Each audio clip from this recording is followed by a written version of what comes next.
Daily automated backups for your personal Microsoft 365 account, including OneDrive, Outlook, Word, Excel, PowerPoint, and OneNote data. Sign into your account, select Microsoft 365, and enable backup for your personal Microsoft 365 account.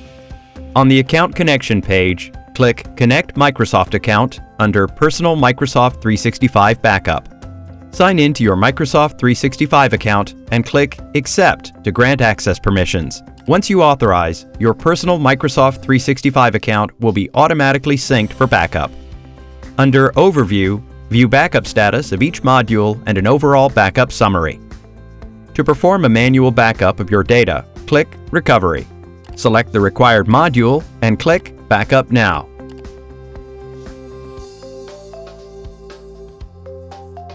You can view the backup date, time, and status under Backups.